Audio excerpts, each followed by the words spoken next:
Pilipinas at buong mundo. Naitay Kapuso. Pahiram po ng 20 minutes ng inyong hapon. Ako po si Boy, and welcome to Fast Talk with Boy Abunda. Sa lahat ng ating mga kaibigan sa Facebook at YouTube, sa lahat ng nakikinig po sa Dizzy WB, welcome to the program. Maraming salamat po. Ang dami-daming tao po dito sa studio.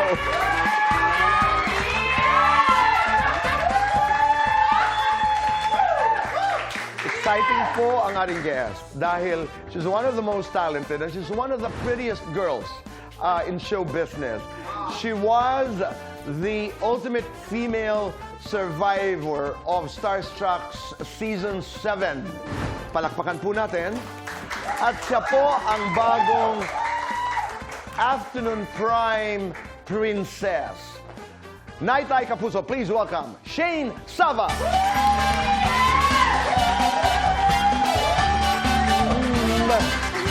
Maraming salamat. Thank you so much po. Kumusta ka? Okay naman po.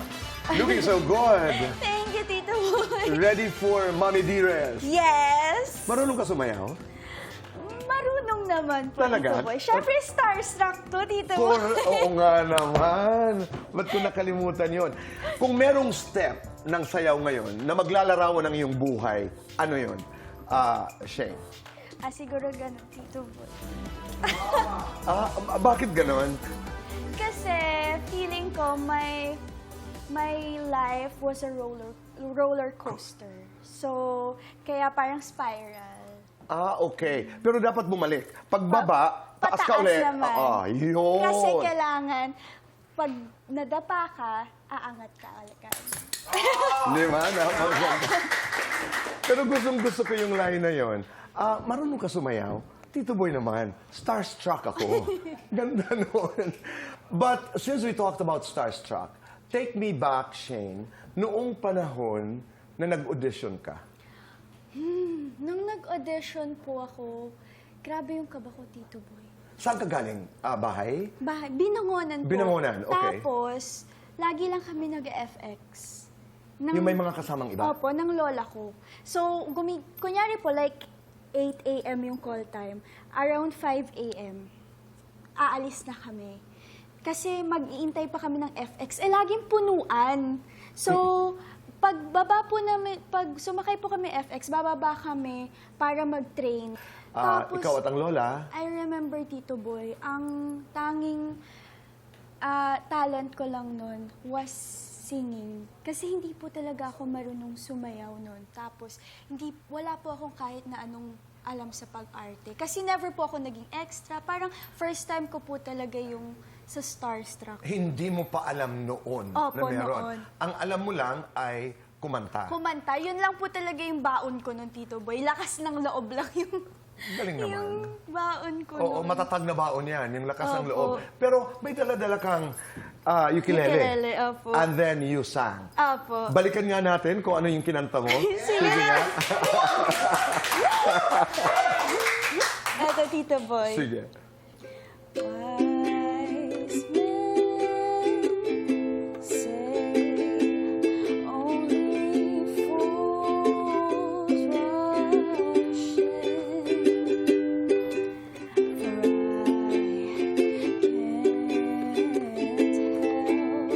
for I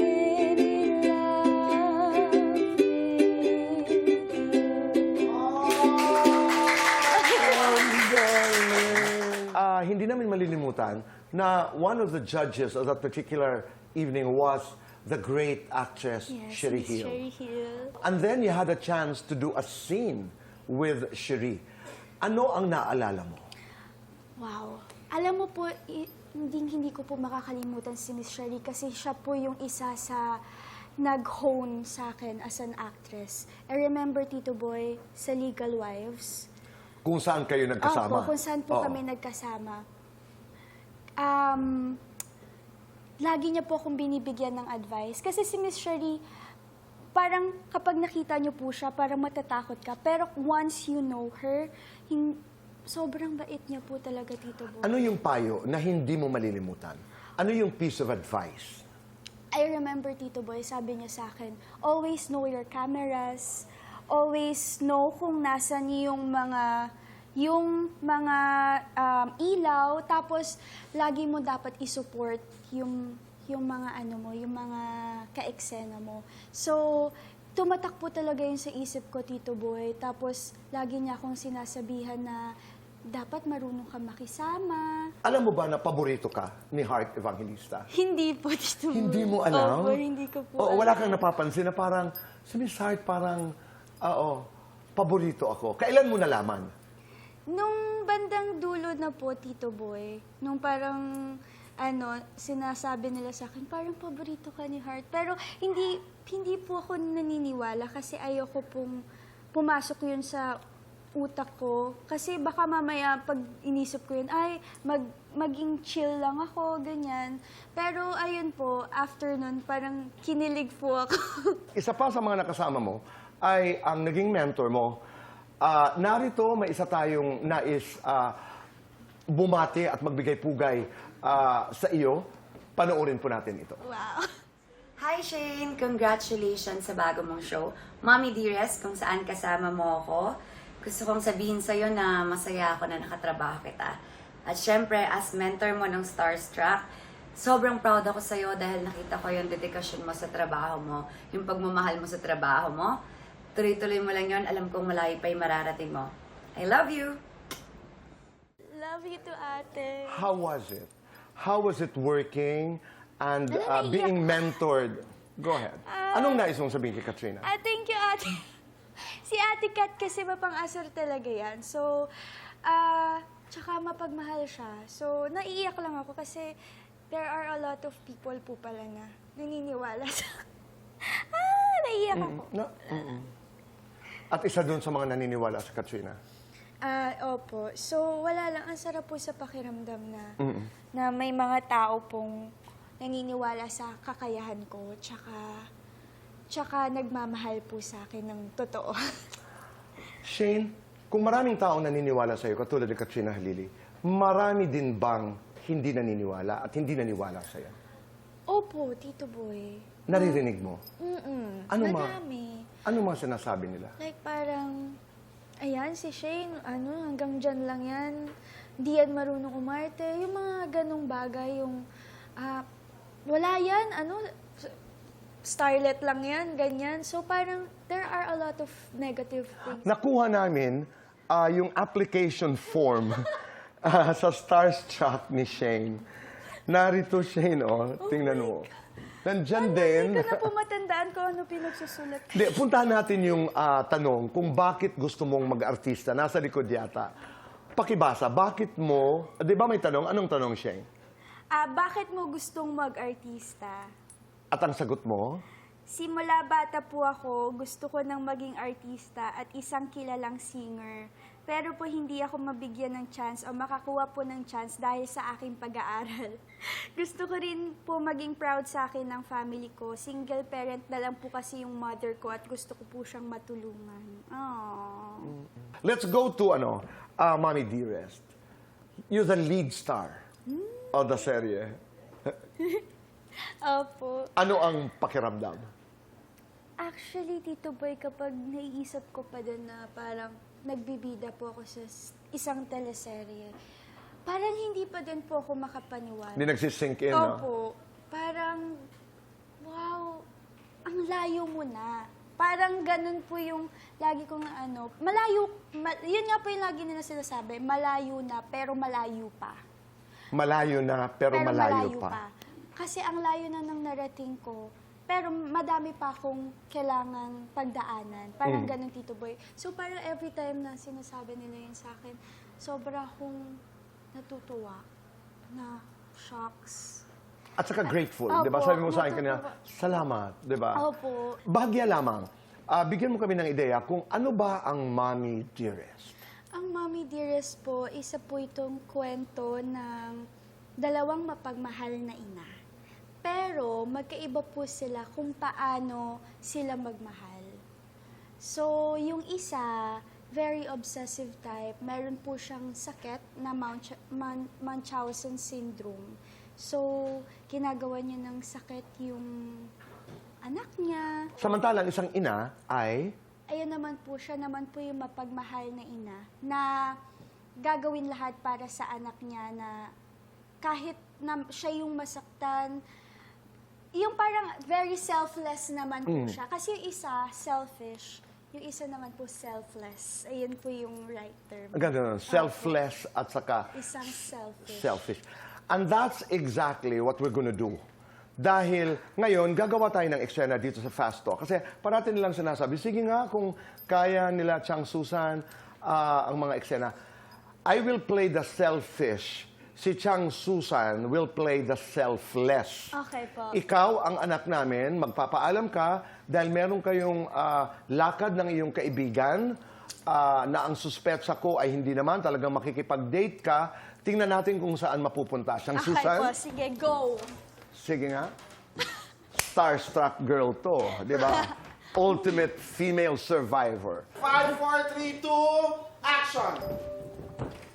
Mami, payagan niyo na po ako. Minsan lang naman po ako lalabas eh. Tandaan mo, nung huli kang umalis ng bahay, nagsinungaling ka. At sabi mo, mga babae ang kasama mo, yung pala, mga barkada niyong lahat at hindi ako natutuwa. Hindi kita papayagan. Hindi! Hindi kita papayagan. Payagan mo na, minsan lang Ikaw masyado kang Vicentidoro. Masyado kang pinoprotektahan ng ang bata. Ikaw, pag may mangyari, ikaw ang Umalis ka na, sisisihin ko. Hindi na magpaalam. Shane, Baka po- huwag kang makikinig ka para sa'yo to. Ayoko may mangyari sa'yo. Katulad na lang ng nangyari sa isa mong ina. Minsan Ayan. lang naman siya lumabas. Payagan mo na. Anong minsan? Ikaw mas madalas ka umalis. Mas madalas ka umalis. Mami, sige na po. Promise po, uwi po ako ng maaga. Hindi na po ako magsisinungaling sa iyo. Magsisend po ako ng Sino ang kasama? Magpapadala ka? Apo. Ng photos? Ng Pictures, pics? opo. Magsabi ka ng totoo dahil papayagan kita. Pero wag kang makikinig dyan. Sa ina mong yan. Halika na, alak. Alis sige. na kami. Okay. Pinapayagan ka Bye-bye. na. Bye-bye po. Thank you po. Bye-bye. Sino ang mas magaling sa amin ni Chang Susan? Joke. Joke lang. Nakakatuwa. Napakaganda ng kwento ng Mami Diaz. Opo, So congratulations. Thank you po, Tito Boy. Kailan ito magsisimula naming masilip? February 24 na po yan, Tito Boy. Afternoon prime sa GMA. So sana po, abangan po nilang lahat. Shane, we will do fast talk when we come back. Masaya ito. Pero babalikan ko lamang yung lahat natin binabalikan sa kwento ng ating buhay. Lola at mama mo ang kinalakan mo.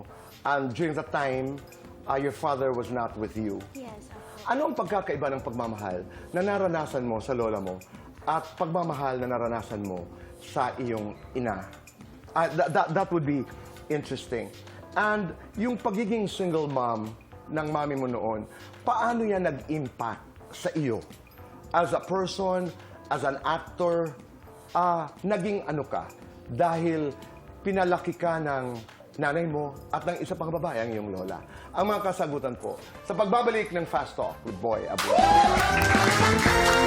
Kami nagbabalik po dito sa Fast Talk with Boy Abunda. Kasama pa rin po natin ang bituin ng Mommy Dearest, Shane Sava. Let's do Fast Talk. 2 minutes to do this and our time begins now. Shane, dreamer, believer, survivor. Survivor. Mommy Dearest, Lola Dearest. Both. Cute girl, hot girl. Cute girl. Demure, mature. Demure. K-pop, P-pop. P-pop. Panghapon, panggabi. Panghapon. Mabilis ma-fall o mabilis maiyak? Mabilis ma-fall na lang. Bini-baby ka, bini-baby mo. Binibaby ako. Mahal ka, mahal mo. Mahal ko. Direktor na napagalitan ka. Wala akong maisip. Artista ang pangarap makatrabaho. Si Miss Marian Rivera. Your showbiz crush. Kuya Ding Dong Dantes. Ginagawa kapag andyan si crush. Nagpapa-cute. Ginagawa kapag me time. Nagsa-cellphone. Oo o hindi. Ready na magpa-sexy. Hindi pa. Oo o hindi. Niligawan ni Abdul Rahman. Oo. Oo o hindi. Naapektuhan sa bashers. Oo. Oo o hindi. Natatakot matulog mag-isa. Hindi. Nahuhulog na. Oo, hindi. Na starstruck pa rin sa artista. Oo. Gustong mabili this year. Bahay at lupa. Gustong mapuntahan ngayong taon. Japan. Number 1 sa bucket list. Makapag-travel. Love or career? Career. Today or tomorrow? Today. Lights on or lights off? Lights off. Happiness or chocolates? Happiness. Best time for happiness. Every day.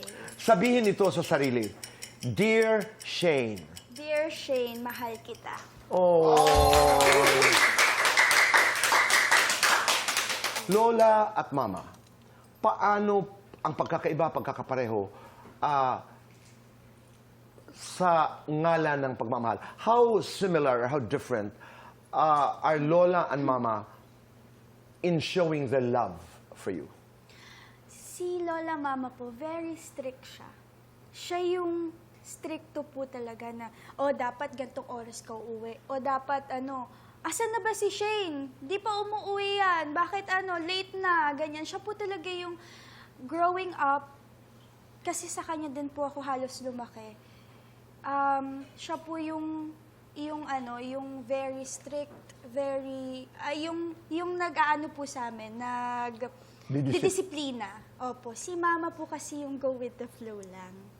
Oo. Opo, siya yung yung nagsusupport sa akin, yung kapag kunyari may crush ako, siya yung kinakwentuhan ko, ganun po. So, Okay. very different po silang dalawa. At ang nakakatuwa lamang, you're doing Mommy Dearest, kung saan may dalawa kang ina. Opo. Sa tunay na buhay, meron kang Lola Mama at meron kang Mama. Mama, opo. So, yun ang parallelism, ika nga, ng iyong buhay. Di ba? Opo. Pwede kang humugot doon sa Sa sa opo. dalawa. And parang nakatadhana na ikaw talaga si Mookie. Anong pagkakaiba ni Mookie, your role sa Mommy Dearest at sa ni Shane? Pagkakaiba at pagkakapareho? Yung pagkakapareho po namin, Tito Boy, yung pagiging maintindihin namin sa lahat ng bagay. Yung parang bibigyan muna namin ng benefit of the doubt before gumawa ng Aksyon. aksyon. Ang pagkakaiba po siguro namin, yung meron kasing times na si Mookie masyado siyang yung parang kahit na alam na niya, nagbubulag-bulagan siya. Parang parang feeling ko, dinedenay niya sa sarili niya kasi hindi niya matanggap yung truth. Which is, ako po, kapag ganun, mas more on, ay, ganun pala. Parang mas more on palaban, ganun. Shane, bilang huling katanungan, kung meron kang wala ng ukulele, but if you have one song na sa palagay mo ay maglalarawan ng buhay mo ngayon, anong kanta ito? And sing a few lines. Okay. Siguro po Rainbow. Sige nga. The sky is finally open, the rain and wind stop blowing, 'cause I'm stuck out in the same old storm again. You hold tight to your umbrella, darling, I'm just trying to tell ya that there's always been a rainbow hanging over your head. Once again, imbitahan mo ang lahat na samahan ka sa Mommy Dearest. Ayan po, sana po abangan niyo po ang Mommy Dearest. February 24 na po yan, directed by Direk Ralph Malabunga and of course, extended unit po namin kay Direk Jojo Nadella. So, sana po abangan po ninyo dahil buong puso po namin, ang buong puso po namin ay binigay po namin dito sa proyektong ito.